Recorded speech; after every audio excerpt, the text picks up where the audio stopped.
మంత్రి కొండా సురేఖ వ్యాఖ్యలపై బీఆర్ఎస్ నేత రాకేష్ రెడ్డి స్పందించారు. ఫైళ్లకు మంత్రులు డబ్బులు తీసుకుంటున్నారని స్వయంగా మంత్రులే బహిరంగంగా చెప్తున్నారంటే క్షేత్రస్థాయిలో పరిస్థితి ఎంత తీవ్రంగా ఉందో అర్థం చేసుకోవచ్చన్నారు.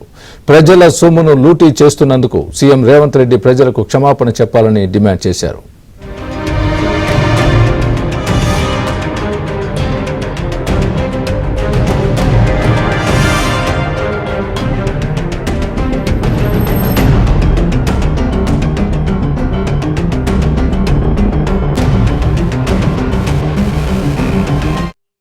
ఫైళ్ల మీద ఆమోద ముద్ర వేయడానికి రాష్ట్ర మంత్రులు డబ్బులు తీసుకుంటున్నారని చెప్పి స్వయంగా రాష్ట్ర మంత్రివర్యులు కొండా సురేఖ గారు మైకు పట్టుకొని బహిరంగ సభల్లో మాట్లాడుతున్నారంటే రాష్ట్రంలో పరిస్థితి ఎంత తీవ్రంగా ఉందో ఒకసారి అర్థం చేసుకోవాలి.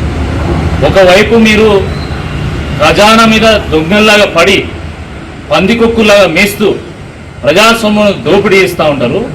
ఇంకోవైపేమో నన్ను ఎవరు నమ్ముతలేడు, నన్ను దొంగలాగా చూస్తాను, నాకు ఢిల్లీలో అపాయింట్మెంట్ ఇస్తలేరు, ఢిల్లీ పోతే వీడు చెప్పులు కూడా ఎక్కబోతారు కావచ్చు అని చెప్పి నన్ను నా గురించి అనుకుంటాను అని చెప్పి రేవంత్ రెడ్డి గారు మాట్లాడుతారు.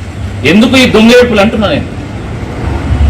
కాంగ్రెస్ పార్టీ ప్రభుత్వం మళ్ళీ వచ్చేది లేదు సచ్చేది లేదని చెప్పి ఎక్కడ దొరికితే అక్కడ దంచుకుంటాను, దోపిడీ చేస్తున్నారు, జేబులు నింపుకుంటున్నారు.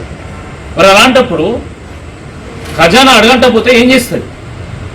ఫీజు రింబర్స్మెంట్ కావాలన్నా డబ్బులు లేవు, స్కాలర్షిప్లు కావాలంటే డబ్బులు లేవు, రైతు బంధు కావాలంటే డబ్బులు లేవు, రైతు బీమా ప్రీమియం చెల్లించాలన్నా, కళ్యాణలక్ష్మి కావాలన్నా డబ్బులు లేవంటారు. మరి ఎట్లా డబ్బులు ఉంటాయి? ఉన్న ప్రజాధనాన్ని మొత్తం మీరు పందికొక్కులాగా మేస్తూ, మీరు పందికొక్కులాగా బలుస్తూ ఉంటే రాష్ట్ర ఖజానా ఖాళీ కాకపోతే ఏమవుతుంది? సిగ్గుండాల కొంచెమన్నా. కాంట్రాక్టర్లు డైరెక్ట్గా ఆర్థిక శాఖ మంత్రి ఛాంబర్ దగ్గర పోయి ఇది పర్సంటేజ్ల ప్రభుత్వం, ఇంత పర్సంటేజ్ మేము కట్టలేమని చెప్పేసి వాళ్ళు ధర్నా చేస్తున్నారు. ఇంకోవైపు రిటైర్డ్ ఎంప్లాయీస్ మాకు రిటైర్మెంట్ బెనిఫిట్స్ కావాలంటే మమ్మల్ని కమిషన్ అడుగుతున్నారని చెప్పి వాళ్ళు వాపోతున్నారు. అదేవిధంగా సర్పంచ్ల బిల్లులు కావాలన్నా. అటు దీనిపై కాంగ్రెస్ కూడా స్పందించింది. గతంలో దండుకున్న 100 కోట్ల రూపాయలతో కొన్ని యూట్యూబ్ ఛానల్స్ ద్వారా కేటీఆర్ తప్పుడు ప్రచారం చేయిస్తున్నారని కాంగ్రెస్ ఎంపీ చామల కిరణ్ కుమార్ రెడ్డి ఆరోపించారు. ఇవాళ రేపు ఒకటే చెప్తున్నా, ఫస్ట్ ఆమె మాట్లాడిందా అథెంటికా కాదా అనేది నెంబర్ 1.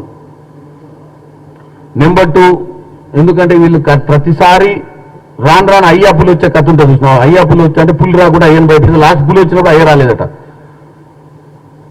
బీఆర్ఎస్ పార్టీ వాళ్ళు రోజు మార్పుడు వీడియోలు, మార్పుడు సమాచారము, తప్పుడు సంకేతాలు ఇచ్చుకుంటే ప్రజల్ని ఏదైతే తప్పుదో పట్టిస్తున్నారో, ఏది నిజమో ఏది అబద్ధమో, ఎవరిని మార్పు చేస్తున్నారో, ఎవరు వాయిస్ ఎవరు మార్పింగ్ చేస్తున్నారో తెలియదు.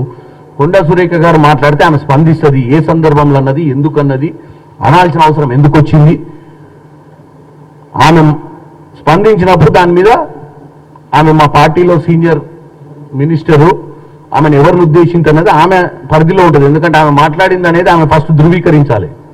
ధృవీకరించి ఆమె మాట్లాడితే ఆమెతోటే ఈ మంత్రి గారు ఈరోజు డెఫినెట్ గా దానికి సమాధానం చెప్తారు.